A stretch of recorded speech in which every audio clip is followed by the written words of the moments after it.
श्री स्वामी समर्थ. नमस्कार मंडळी. येत्या 6 तारखेला आलेले आहे दर्श भावुका अमावस्या आणि याच दिवशी शनी जयंती सुद्धा आहे. त्याच्यामुळे ही जी अमावस्या आहे ती अत्यंत महत्त्वाची आहे. प्रत्येक महिन्यातल्या येणाऱ्या अमावस्येला आपण काही ना काही उपाय करतच असतो, कारण अमावस्या तिथी जी आहे ती उपाय करण्यासाठी अत्यंत चांगली मानली जाते. या दिवशी जे काही उपाय आपण करतो त्या उपायांचं फळ आपल्याला मिळत असतं. त्याचबरोबर त्यांनी काही दोष जे आहे ते सुद्धा निघून जात असतात. त्याच्यामुळे आपण उपाय जे आहे ते केलेच पाहिजे. तर येत्या 5 तारखेला संध्याकाळी 7:55 अमावस्या सुरू होते आणि 6 जून रोजी संध्याकाळी 6:07 ही अमावस्या संपते. तर उदयतिथीनुसार 6 जून रोजीच अमावस्या आहे आणि या दिवशी प्रत्येक आईने आपल्या मुलांच्या करिअरसाठी, मुलांच्या प्रगतीसाठी, मुलं जर त्रास देत असतील, चिडचिड करत असतील किंवा इतरही काही बाधा त्यांना झालेल्या असतील तर त्यांतून बाहेर काढण्यासाठी आपण 6 तारखेला सकाळी 12च्या आत एक अत्यंत प्रभावी असा उपाय करायचा आहे. उपाय एकदम सोपा आहे. तुम्ही जर हा उपाय करत असाल किंवा ज्या कोणी भगिनींनी तो उपाय केलेला असेल त्यांना त्याची अनुभूतीसुद्धा आलेली असेल, परंतु ज्या कोणी करत नाहीत किंवा ज्यांनी काही दिवस केलेला आहे तरीसुद्धा आपली मुलं त्याच पद्धतीने वागत आहेत किंवा त्यांच्यामध्ये काही फरक जाणवत नसेल तर हा उपाय कंटिन्युअसली जर तुम्ही अमावस्येच्या वेळी करत राहिलात तर नक्कीच याच्यामध्ये फरक येतो. त्याचबरोबर हा उपाय तुम्ही पौर्णिमेला सुद्धा करू शकता, कारण महिन्यातली अमावस्या आणि पौर्णिमा या दोन ज्या तिथी आहेत त्या अत्यंत प्रभावी असतात. या दिवशी तुम्ही जे काही उपाय करता ते नक्कीच सफल ठरतात. तर काय करायचं आहे, मुलांना 12च्या आतमध्ये सकाळी तुम्ही अगदी 6 वाजल्यापासून सुद्धा हा उपाय करू शकता. सध्या स्कूल पण बंद आहे आणि ज्यांचे चालू झाले असतील त्यांनी सुद्धा 6 वाजता जरी हा उपाय केला सकाळी तरीसुद्धा चालणार आहे.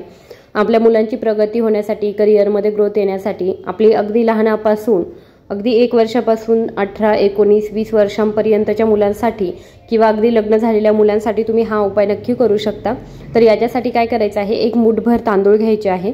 हे तांदूळ शिजवून घ्यायचे आहे. एका कुकरला तुम्ही त्याचा भात लावून द्या, परंतु हा भात बनवत असताना त्याच्यामध्ये आपल्याला मीठ टाकायचं नाही, असा भात शिजवायचा आहे.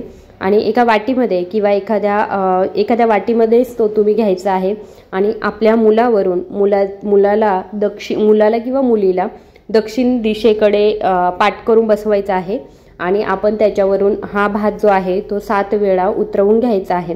हा 7 वेळा किंवा 9 वेळा उतरवून घ्या आणि याच्यानंतर आपण जेव्हा हा उतरवत असतो त्यावेळी आपल्या मनामध्ये हेच इंटेन्शन ठेवा की आपल्या मुलाची जी काही प्रगती खुंटलेली आहे किंवा त्याला नजरदोष झालेला आहे, नजर लागलेली आहे, वाईट बाधा झालेल्या आहेत किंवा मुलं चिडचिड करतात, तर ह्या सर्व गोष्टी ज्या आहेत त्या त्याच्यातून निघून जाऊ दे अशी आपल्याला मनोमन प्रार्थना किंवा इच्छा व्यक्त करत करत हा भात जो आहे तो 7 वेळा उतरवून काढायचा आहे. 7 वेळा, 9 वेळा, 11 वेळा अशा विषम संख्येमध्ये तुम्ही उतरवू शकता.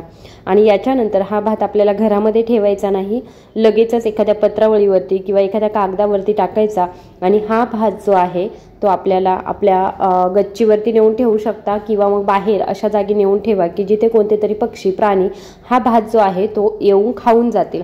हा भात लक्षात ठेवा.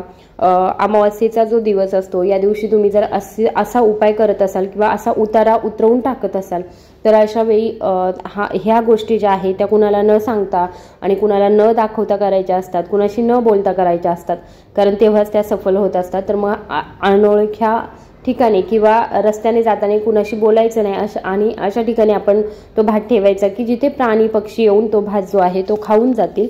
कारण बघा, हा जो दिवस असतो अमावस्येची जी तिथी असते ती माता लक्ष्मीला त्याचबरोबर पितरांना सुद्धा समर्पित असते आणि आपल्या घराला जे काही पितृदोष लागलेले असतील किंवा जरी नसतील तरी सुद्धा प्राण्यांनी हा भात खाल्ल्यामुळे आपले जे काही दोष आहे किंवा आपल्या मुलातील जे काही दोष आहे ते निघून जातात. त्याचबरोबर पितरांचा आशीर्वाद सुद्धा आपल्याला प्राप्त होतो.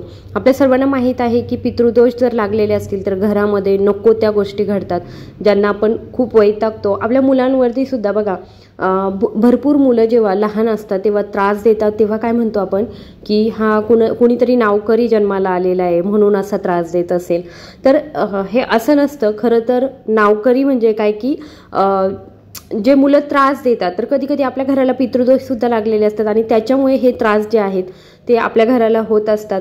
आपले पितर जे आहे ते आपल्यापासून खुश नसतात आणि असे जर काही उपाय तुम्ही अमावस्या तिथीला करत असाल तर नक्कीच तुम्हाला त्याचा फायदा होतो आणि आपले पितर जे आहे ते सुद्धा आपल्यावरती प्रसन्न राहतात आणि ते प्रसन्न राहिले की आपल्या घरातील सगळ्या गोष्टी ज्या आहेत त्या चांगल्या होण्यास नक्कीच मदत होते. तर असा भात जो आहे तो आपल्याला सकाळी 12च्या आतमध्ये आपला मुलगा असेल, मुलगी असेल, मोठी मुलं असतील, मोठ्या मुली असतील तरी त्यांच्यावरून तुम्ही हा भात जो आहे तो उतरवून टाकू शकता.